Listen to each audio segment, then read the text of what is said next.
大家好，小米欢迎大家访问频道百米清水。亲爱的观众，收听今天的分享。人到中年，真正有远见的人早已远离三种有钱人。人际关系就像是一张巨大的网，谁也无法真正逃脱。在这世间，每个人都会有属于自己的人际关系网。在茫茫人海中，我们总要与形形色色的人产生交集。有些人看似能力很强，可实际上外表光鲜亮丽，内在糟粕不堪。与这样的人相处的时间久一些，很有可能会让人生偏离正确的轨道。余秋雨说，在人际交往上，经常减肥排毒，才会轻轻松松地走以后的路。人到了中年，要有稳定的事业，守好自己的财产，需要像打扫房间那样，定时清理自己的朋友圈。人到中年，真正有远见的人早已远离三种有钱人。喜欢吹嘘，用钱包装出来的有钱人。人到中年，守住自己的钱，就是守住自己的尊严。如若经常与喜欢吹嘘、喜欢用钱包装出来的有钱人做朋友，很容易和他一起养成爱攀比、爱挥霍钱的习惯。用钱包装出来的有钱人习惯将自己全部的钱都花在自己的面子上，与人相处时穿名牌，出入高档餐厅，表现出一副十分有钱的样子，但实际上没有真正可以支撑自己的资本。这样的人眼高手低，虚荣心强，没有多少真正的实力。假装自己是有钱人的人，喜欢开空头支票，很难做到脚踏实地。克雷洛夫说，事情还没有做成就吹牛皮夸口，的确糟糕透顶。人到中年，生活充满了压力，上有老下有小，不要和爱吹嘘的人交友，因为你的人生经不起折腾。到了中年，请多和真诚的人交往，远离爱吹嘘、不务实的人。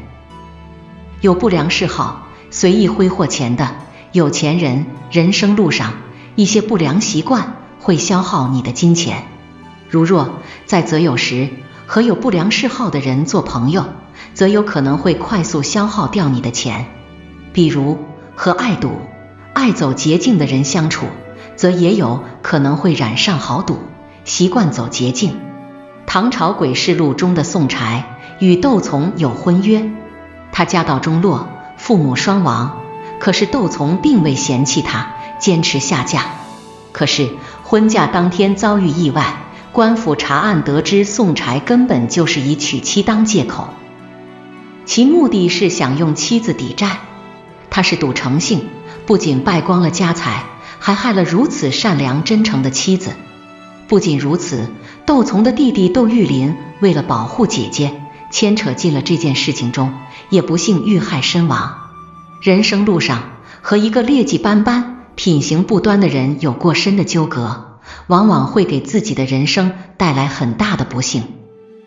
如果身边的人有不良的嗜好，屡次劝之却没有改正，就要学着远离，不要被其拉进泥潭，给生命增添许多坎坷。远离随意挥霍钱的有钱人，因为即便是金三银四，早晚也会把家财挥霍干净。